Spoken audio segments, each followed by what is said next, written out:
بسم اللہ الرحمن الرحیم۔ والدین کے مرنے کے بعد ہم تینوں بہنیں تنہا رہ گئی تھیں۔ اس مشکل وقت میں ایک رشتہ دار خاتون راحلہ خالہ نے ہمارا بہت ساتھ دیا۔ ہم انہیں اپنی ماں ہی سمجھنے لگے، لیکن انہوں نے ہم تینوں بہنوں کی قیمت وصول کر لی اور ہمیں زندگی اور موت صرف اللہ تعالیٰ کے ہاتھ میں ہے۔ انسان تو اس دنیا میں اللہ تعالیٰ کی امانت کے طور پر آیا ہے، اور اللہ تعالیٰ جب چاہتا ہے اپنی امانت واپس لے لیتا ہے۔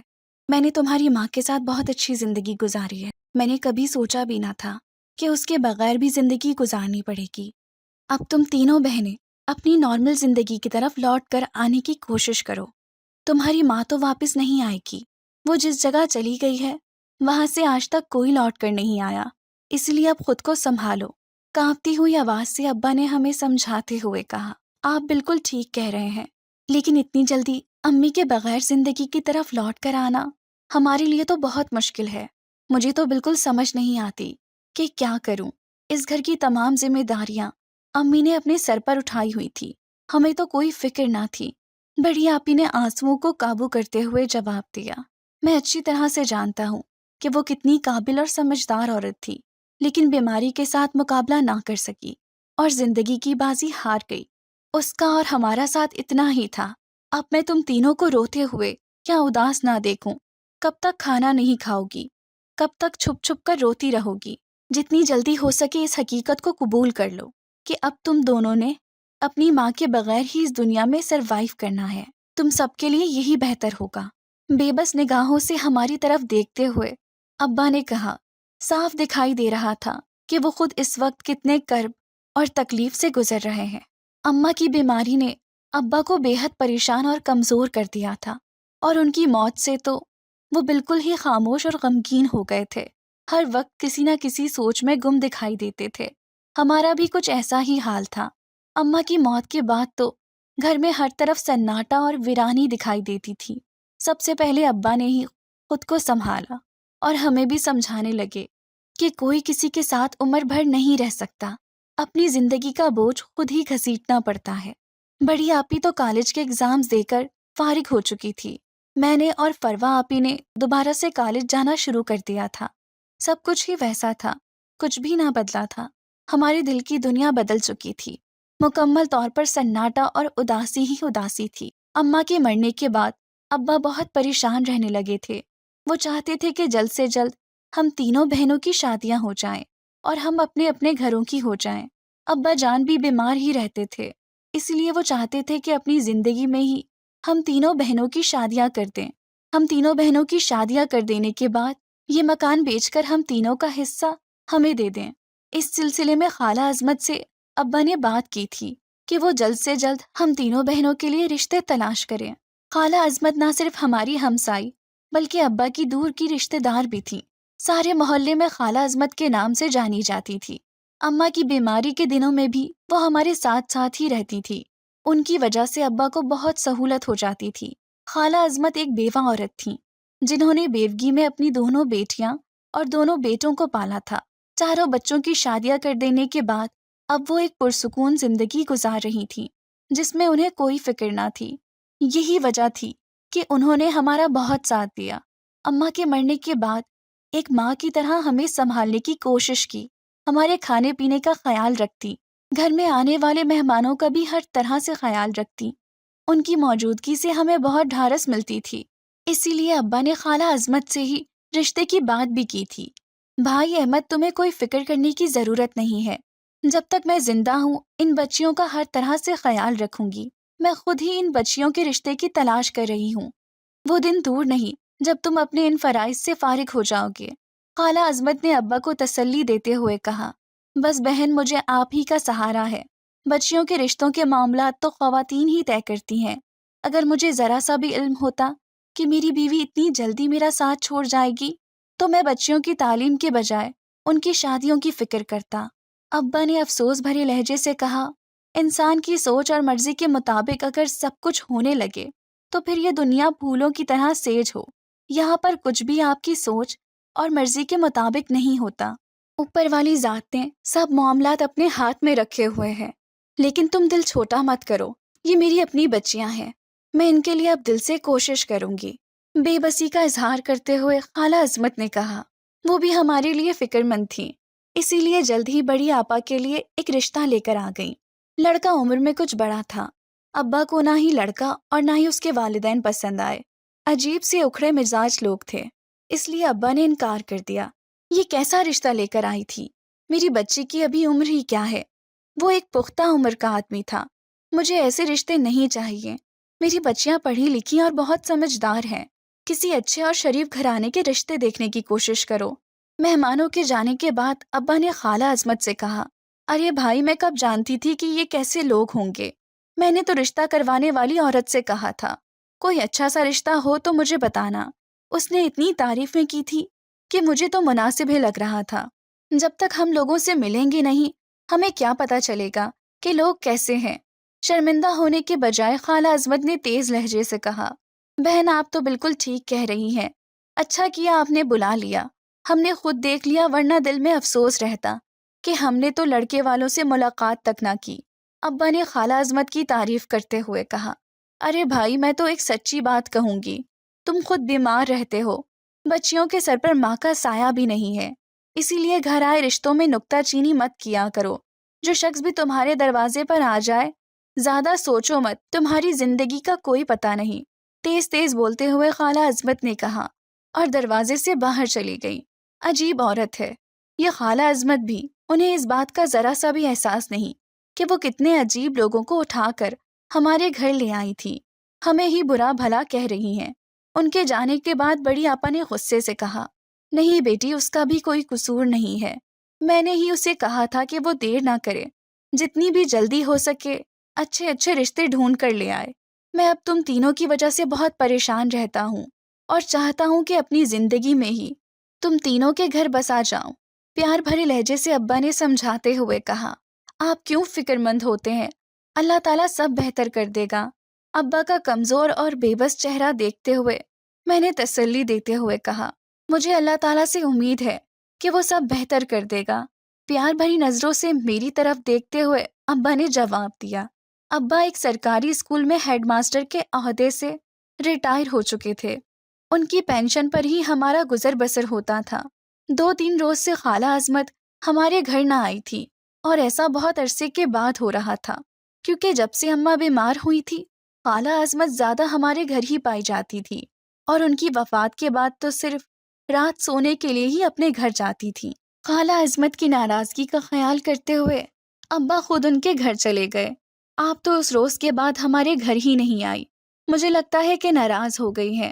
میرا مقصد آپ کا دل دکھانا یا آپ کو ناراض کرنا بالکل نہیں تھا۔ معذرت خواہانہ انداز سے ابا جان نے کہا، نہیں نہیں، میں ناراض نہیں ہوں، میری صحت ٹھیک نہ تھی، اسی لیے چند دن آپ کے گھر نہیں آ سکی۔ آپ نے کیا سمجھا کہ میں ناراض ہو گئی ہوں؟ آپ بیٹیوں کے باپ ہیں، جب تک مطمئن نہ ہوں گے اپنی بیٹی کا رشتہ نہیں دیں گے۔ میں خود بیٹیوں کی ماں ہوں، اچھی طرح سے جانتی ہوں کہ ہر طرح کے معاملات پر غور و فکر کرنا پڑتا ہے۔ خالہ عظمت نے ابا جان کی طرف دیکھتے ہوئے کہا، آپ کی بہت مہربانی ہے، ہر مشکل وقت میں آپ نے میرا ساتھ دیا ہے۔ میرے کسی قریبی بہن بھائی نے بھی اس مشکل وقت میں میرا ساتھ نہیں دیا۔ مجھے تو آپ اپنی سب سے بڑی ہمدرد نظر آتی ہیں، اس لیے اٹھ کر آپ کے پاس چلا آیا کہ اگر میری کوئی بات بری لگی ہو تو مجھے معاف کر دیں۔ انتہائی عقیدت مندانہ انداز سے ابا جان نے خالہ عظمت کے سامنے سر جھکا کر کہا، ارے ارے بھائی احمد، آپ تو ایسے شرمندہ ہو رہے ہیں جیسے نہ جانے کون سا گناہ کر دیا ہو۔ اگر سچ کہوں تو مجھے بھی لڑکے والے ذرا پسند نہ آئے تھے، وہ لڑکا تو مجھے سب سے عجیب لگ رہا تھا، لمبی لمبی مونچھوں والا، لیکن اب رشتہ کروانے والی عورت کو کہہ دیا تھا کہ مہمانوں کو لے آنا، تو پھر کیا کر سکتی تھی؟ لڑکا دیکھتے ہی میرا دل تو پریشان ہو گیا تھا، شاید اسی پریشانی میں آپ کو کچھ کہہ دیا ہو۔ ابا کا جھکا ہوا سر دیکھ کر خالہ عظمت نے جلدی سے کہا۔ اس دن کے بعد دوبارہ سے رشتہ مہم شروع ہو گئی تھی۔ ایک بار پھر خالہ کچھ مہمانوں کو لے کر آ گئی، موٹی موٹی خواتین، میک اپ سے اٹے ہوئے چہرے۔ خواتین کو دیکھتے ہی آپا تو ڈر کے مارے کمرے کے اندر چلی گئیں۔ ابا بھی مہمان خواتین کو دیکھ کر کچھ پریشان ہو گئے تھے۔ خالہ عظمت سے کچھ کہتے تو وہ ناراض ہو جاتی، لیکن وہ یہ نہ دیکھتی تھی کہ وہ کس طرح کے رشتے لے کر آ رہی ہیں۔ عجیب بےہودہ فیشن زدہ اور بات بات پر کہکے لگانے والی خواتین جنہیں دیکھ کر ہی مجھے غصہ آ رہا تھا۔ کچھ دیر بیٹھنے اور کھانے پینے کی اشیاء سے انصاف کرنے کے بعد دونوں خواتین چلی گئیں۔ خالہ عظمت نے زبردستی بڑی آپا کو بھی ان کے سامنے پیش کر دیا تھا اور انہیں وہ بہت پسند بھی آئی تھی۔ مہمانوں کے جانے کے بعد ابا نے خاموشی اختیار کر لی تھی۔ وہ خالہ عظمت کو کچھ کہنا نہ چاہتے تھے، اسی لیے اپنے کمرے میں چلے گئے۔ شاید خالہ عظمت کو بھی اندازہ ہو گیا تھا، اسی لیے وہ ابا سے کچھ ڈسکس کیے بغیر اپنے گھر چلی گئیں۔ آپا نے تو رو رو کر برا حال کر لیا تھا۔ ابا نے انہیں سمجھایا کہ وہ پریشان مت ہوں، جب تک وہ زندہ ہے ان کی بیٹیوں کے لیے کوئی مسئلہ نہیں ہوگا، وہ ہر معاملے کو خود دیکھ لیں گے۔ صبح سویرے ہی خالہ عظمت ہمارے گھر آ گئیں۔ ابا گھر کا سامان لینے کے لیے باہر گئے ہوئے تھے۔ مجھے تو ایسا لگ رہا ہے کہ تمہارے باپ کو یہ رشتہ بھی پسند نہیں آیا، اسی لیے کل مہمانوں کے جانے کے بعد مجھ سے ملا ہی نہیں۔ خالہ عظمت نے چائے پیتے ہوئے کہا، آپ بالکل ٹھیک کہہ رہی ہیں، ابا جان کو وہ دونوں خواتین بالکل بھی پسند نہ آئی، بہت ماڈرن تھیں۔ آپ تو جانتی ہیں کہ ہم لوگ بہت سیدھے سادے لوگ ہیں، ایسے لوگوں میں کیسے ایڈجسٹ کر سکوں گی؟ انتہائی دھیمے لہجے سے بڑی آپا نے جواب دیا، تم ٹھیک کہہ رہی ہو، لیکن اگر تمہارے ابا لڑکے سے مل لیتے تو زیادہ اچھا ہوتا، پڑھا لکھا اور اپنا کاروبار کرتا ہے۔ مجھے تو لگتا ہے کہ ایسے رشتے بار بار نہیں ملتے۔ خالہ عظمت نے آپا کو سمجھاتے ہوئے کہا، میں اس بارے میں کچھ نہیں کہہ سکتی، یہ تو آپ کو ابا سے ہی بات کرنی پڑے گی۔ اگر انہیں مناسب لگا تو وہ لڑکے سے مل لیں گے، لیکن لڑکے کو دیکھے بغیر بھی اندازہ تو ہو سکتا ہے کہ وہ کس نیچر کا ہوگا، کیونکہ اس کے گھر سے آنے والی خواتین کو دیکھ کر ہم اندازہ تو لگا ہی سکتے ہیں۔ ایک بار پھر بڑی آپا نے بڑے دھیمے اور پروقار لہجے سے جواب دیا، بیٹی تمہیں پتہ نہیں ہے، اس زمانے میں اچھے رشتے ملنا کتنا مشکل ہو چکا ہے۔ آج کل تو غریب لوگوں کے گھروں میں تو رشتے آتے ہی نہیں، کیونکہ غریب باپ اپنی بچیوں کو جہیز نہیں دے سکتے، یا جہیز کے نام پر تھوڑا بہت سامان دے بھی دیں تو لڑکے والوں کو پسند نہیں آتا۔ یہ سب چیزیں بھی تو ذہن میں رکھنی ہوتی ہے نا، اسی لیے میں چاہتی ہوں کہ کسی ایسی جگہ پر تم تینوں کے رشتے ہو جائیں جہاں پر تمہارے باپ کو جہیز جیسے مسئلے کا سامنا نہ ہو۔ بے بسی کا اظہار کرتے ہوئے خالہ عظمت نے کہا، آپ بالکل ٹھیک کہہ رہی ہیں، لیکن اب ایسا بھی تو نہیں ہو سکتا کہ دوسری تیسری شادی والا یا عجیب و غریب لوگ آئیں تو دیکھے بغیر ان کے بارے میں کچھ جانے بغیر ہی ابا ہمارے ہاتھ ان کے ہاتھ میں تھماتے۔ آخر انہیں اپنی تسلی بھی تو کرنی ہوگی۔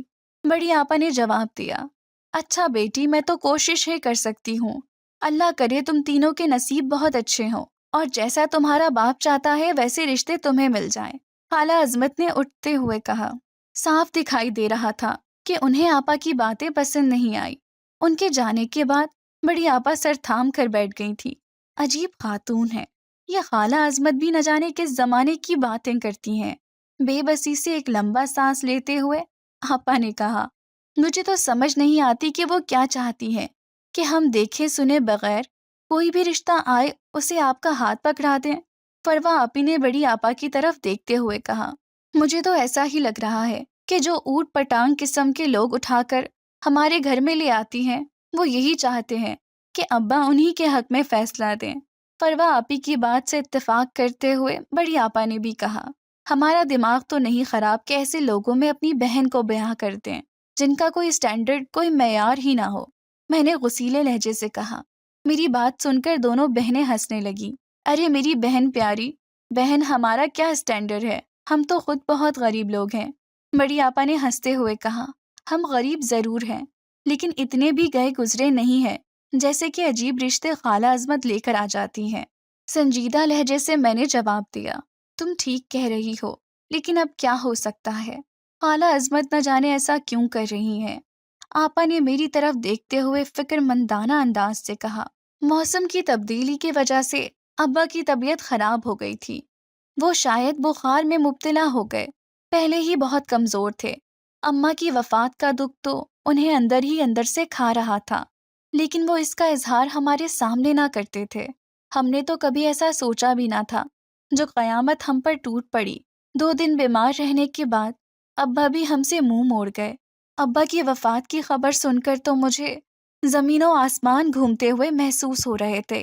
یقین ہی نہ آ رہا تھا کہ ابا ہمیں چھوڑ کر بھی جا سکتے ہیں، لیکن اس حقیقت کو جھٹلایا نہ جا سکتا تھا۔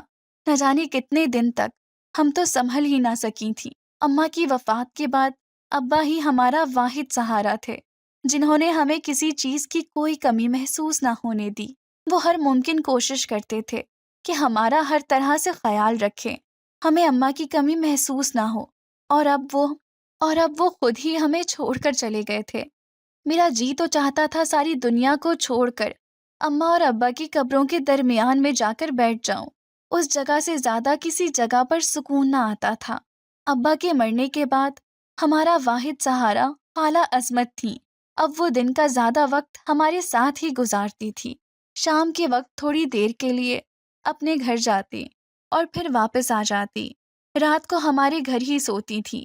اب وہ ہم تینوں بہنوں کی شادی اکٹھے کر دینا چاہتی تھی تاکہ وہ ہماری ذمہ داری سے فارغ ہو سکیں۔ ہم دونوں بہنوں نے کالج جانا بھی چھوڑ دیا تھا۔ گھر کے اخراجات پورے کرنا بھی مشکل ہو چکا تھا۔ اس مشکل وقت میں بھی خالہ عظمت نے ہمارا ساتھ نہ چھوڑا تھا۔ ہم کچھ نہیں جانتی تھیں کہ وہ ہمارے کھانے پینے کا انتظام کہاں سے کر رہی ہیں۔ بڑی آپا نے ان سے پوچھنے کی کوشش کی تو خالہ عظمت انہیں ڈانٹ کر چپ کروا دیا کرتی۔ ابھی چند دن تو ہوئے ہیں تمہارے باپ کو اس دنیا سے گئے ہوئے، تمہیں گھر کے اخراجات کی فکر پڑ گئی ہے، تم کیوں فکر کرتی ہو؟ میں ہوں نا، خالہ عظمت نے ہم تینوں بہنوں کو تسلی دیتے ہوئے کہا۔ اب ایک بار پھر ہم تینوں کے رشتوں کی تلاش شروع کر دی گئی تھی۔ کبھی بڑی آپا کو دیکھنے کے لیے مہمان آ جاتے اور کبھی چھوٹی آپا کو دیکھنے کے لیے۔ اسی طرح کوئی نہ کوئی مہمان میرے لیے بھی آ جاتا تھا۔ خالہ عظمت خود ہی سب سے ملتی اور تمام حالات سے آگاہ کرتی۔ میں اکثر سوچا کرتی تھی کہ اگر خالہ عظمت نہ ہوتی تو پھر ہمارا کیا بنتا۔ اس محلے میں اکیلے رہنا تو ہمارے لیے ممکن نہ تھا۔ محلے کے سب لوگ خالہ عظمت کی تعریفیں کرتے ہوئے نہ تھکتے تھے، جو یتیم اور بے سہارا بچیوں کا ہر طرح سے خیال رکھ رہی تھی، ہماری شادیوں کے لیے کوشش کر رہی تھی۔ میں دل ہی دل میں خالہ عظمت کی صحت مند زندگی کے لیے دعائیں کرتی تھی۔ کبھی کبھی تو مجھے ایسا محسوس ہوتا تھا کہ وہ ہماری ماں ہی ہیں، امی کی طرح۔ ہم ہر معاملے میں ان سے مشورہ لینا ضروری سمجھنے لگی تھیں۔ بڑی آپا کے لیے ایک رشتہ بہت موزوں تھا جسے پسند کر لیا گیا تھا۔ لڑکا بھی خوبصورت اور برسر روزگار تھا۔ بات پکی ہو چکی تھی، لیکن خالہ عظمت نے یہ شرط رکھ دی تھی کہ تینوں بہنوں کی شادی ایک ہی دن کی جائے گی۔ اسی لیے لڑکے والوں کو کچھ عرصہ انتظار کرنا پڑے گا، جب تک دونوں چھوٹی بہنوں کے رشتے نہیں ہو جاتے۔ اچھے لوگ تھے، انہوں نے اس بات پر کوئی اعتراض نہ کیا۔ اب تو خالہ عظمت نے میرے اور چھوٹی آپا کے لیے رشتے کی تلاش میں بہت جلدی کرنا شروع کر دی تھی۔ ہم آنکھیں بند کیے خالہ عظمت کی ہر بات پر اعتبار کر لیتی تھیں، کیونکہ جب سے ہم نے ہوش سنبھالا تھا خالہ عظمت ہمارے گھر کے فرد جیسی ہی تھی۔ برسوں سے آباد اس محلے میں سب لوگ ایک دوسرے سے اچھی طرح سے واقف تھے، اسی لیے کبھی یہ سوچ بھی نہ سکتے تھے کہ خالہ عظمت یا محلے کا کوئی اور شخص ہمارے لیے کچھ غلط سوچے گا۔ دن پر دن گزرتے جا رہے تھے۔ بڑی آپا کے سسرال والے بھی آرام و سکون سے بیٹھے ہوئے تھے، انہیں بھی شادی کی کوئی جلدی نہ تھی۔ بڑی آپا ویسے ہی بہت کم گو اور شرمیلی تھی۔ اماں اور ابا کے مرنے کے بعد تو ہر وقت خاموش اور اداس ہی دکھائی دیتی تھی، فالتو بات تو کرتی ہی نہ تھی۔ میں ان سے باتیں کر کے ان کا دل بہلانا چاہتی تھی، لیکن وہ تو ہر وقت کسی نہ کسی خیال میں گم ہی دکھائی دیتی۔ شاید اماں اور ابا کی موت کا دکھ ابھی تک ان کے دل میں تازہ تھا، اور یہ زخم تو ہمیشہ تازہ ہی رہنا تھا۔ ایسا تو ممکن ہی نہ تھا کہ ہم اپنے ماں باپ کو بھلا سکیں، لیکن آپا بہت زیادہ کمزور اور بیمار دکھائی دینے لگی تھی۔ پھر وہی ہوا جس کا ڈر تھا، اندر ہی اندر دکھ کو سنبھالے رکھنے کی وجہ سے وہ بیمار رہنے لگی تھی اور ڈپریشن میں چلی گئی۔ خالہ عظمت ہی انہیں ڈاکٹر کے پاس لے کر گئی اور اینٹی ڈپریشن میڈیسن لے کر دی۔ ایک روز شام کا وقت تھا جب اچانک ہی بڑی آپا کی طبیعت خراب ہو گئی۔ ہم دونوں بہنوں کے تو ہاتھ پاؤں پھول گئے تھے۔ تم ایسا کرو کہ خالہ عظمت کو بلا کر لے آؤ، وہ آپا کو ڈاکٹر کے پاس لے جائیں گی۔ بڑی آپا کے ہاتھ ملتے ہوئے چھوٹی آپا نے کہا تو اپنے آنسو صاف کرتے ہوئے میں جلدی سے خالہ عظمت کو بلانے کے لیے چل پڑی۔ خالہ عظمت کے گھر کا دروازہ کھلا ہوا تھا، بلکہ دروازے پر ایک بڑی سی گاڑی بھی کھڑی تھی۔ شاید ان کے گھر کوئی مہمان آئے ہوئے تھے، اسی لیے دروازے پر کھڑے ہو کر آواز دینا میں نے مناسب نہ سمجھا اور کھلے ہوئے دروازے سے اندر داخل ہو گئی۔ مہمان ڈرائنگ روم میں بیٹھے ہوئے تھے، باتوں کی آواز بھی سنائی دے رہی تھی۔ عظمت خالہ کی آواز سن کر میرے قدم دروازے پر ہی رک گئے تھے۔ اس سے پہلے کہ میں دروازے پر دستک دے کر خالہ کو آواز دیتی، ہم بہنوں کا ذکر سن کر میں توجہ سے باتیں سننے لگی۔ تم کیوں فکر مند ہوتے ہو؟ تمہارے ذہن میں کوئی ڈر، کوئی خوف نہیں ہونا چاہیے۔ جب میں تمہارے ساتھ ہوں تو پھر ڈرنے کی کیا ضرورت ہے؟ خالہ عظمت کسی کو تسلی دیتے ہوئے کہہ رہی تھی۔ مجھے ڈر اس بات کا ہے کہ ان لڑکیوں کے کوئی رشتہ دار نہ نکل آئے۔ تمہاری بوڑھی ہڈیوں میں اب اتنا دم نہیں ہے کہ پولیس کی مار برداشت کر سکو گی۔ اگر کوئی ایسا معاملہ ہوا تو میں تمہیں پولیس کے ہتھے چڑھنے سے پہلے ہی اگلے جہان پہنچا دوں گا، تاکہ تم میرا نام اپنی زبان پر نہ لا سکو اور نہ ہی کسی کو میرے بارے میں خبر ہو سکے۔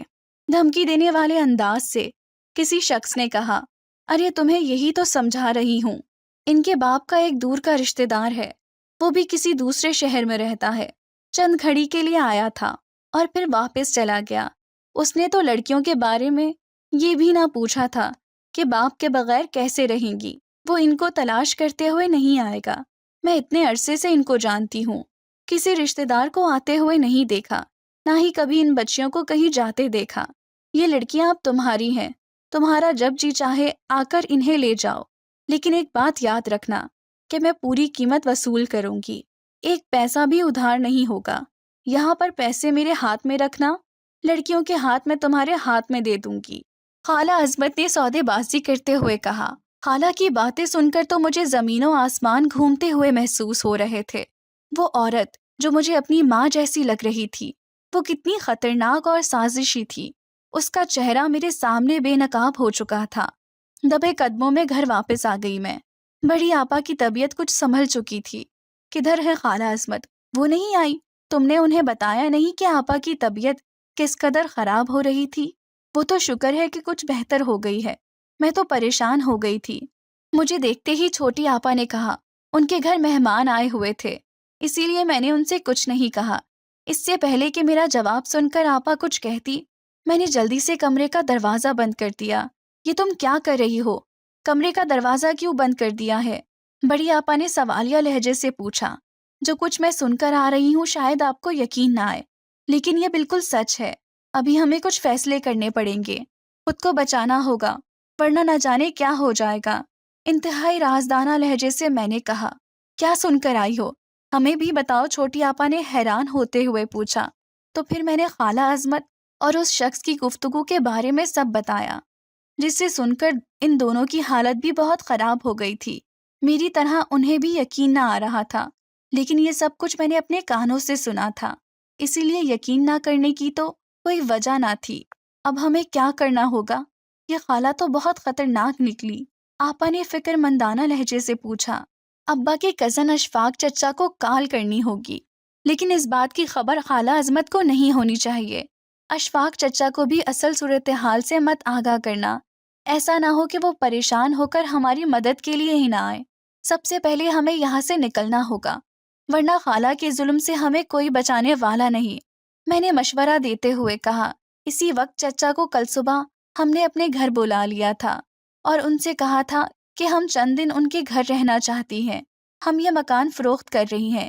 اشفاق چچا نے کل آنے کا وعدہ کر لیا تھا، اب ہمیں بے چینی سے صبح ہونے کا انتظار تھا۔ خالہ عظمت حسب معمول شام کا اندھیرا پھیلنے سے پہلے ہی ہمارے گھر آ گئی تھی۔ ان کا دوغلا چہرہ دیکھ کر مجھے شدید غصہ آ رہا تھا، لیکن اس وقت ہم کچھ نہ کر سکتی تھیں۔ صبح ناشتے سے فارغ ہوتے ہی اشفاق چچا آ گئے، جنہیں دیکھتے ہی خالہ عظمت تو کچھ پریشان ہو گئی تھی۔ موقع ملتے ہی میں نے چچا کو یہ سمجھا دیا تھا کہ خالہ کے سامنے اس بات کا ذکر نہ کرے کہ ہم نے فون کر کے بلایا ہے، صرف اتنا کہہ دینا کہ میں بچیوں کو چند دن کے لیے لے کر جا رہا ہوں، پھر واپس چھوڑ جاؤں گا۔ ہم نے تو اپنی ضروری سامان کی پیکنگ رات ہی کو کر لی تھی۔ چچا کے گھر پہنچ کر ہم نے انہیں ساری صورتحال سے آگاہ کیا تو وہ بھی پریشان ہو گئے تھے، لیکن انہوں نے اس سلسلے میں پولیس سے مدد لی تھی۔ چچا اشفاق کا بیٹا کوئی نہ تھا، صرف 5 بیٹیاں ہی تھی۔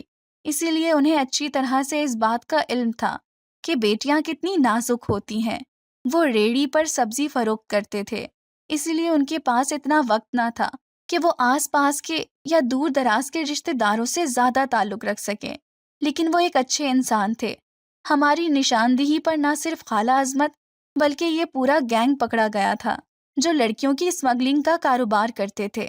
ہم اللہ تعالیٰ کا جتنا بھی شکر ادا کرتی کم تھا کہ اللہ تعالیٰ نے ہمیں بچا لیا تھا۔ چچا نے اپنے جاننے والوں سے کہہ کر ہم تینوں بہنوں کی شادی کرتی تھی، اور پھر ہم نے وہ مکان فروخت کر دیا اور دوبارہ اس محلے میں کبھی نہ گئی۔ خالہ عظمت کس حال میں تھی ہم نے تو یہ جاننے کی بھی کوشش نہ کی تھی۔ اگر کبھی دل بہت گھبرا جاتا تو ماں باپ کی قبروں پر جا کر کچھ دیر کے لیے بیٹھ جاتی اور پھر دوبارہ اپنے اپنے گھروں میں آ کر مصروف ہو جاتی۔ خالہ عظمت کے ساتھ کی تکلیف دہ یادیں اب بھی ذہنوں میں پختہ تھی، اور شاید پھر ہم کبھی زندگی میں بھلا بھی نہ سکیں۔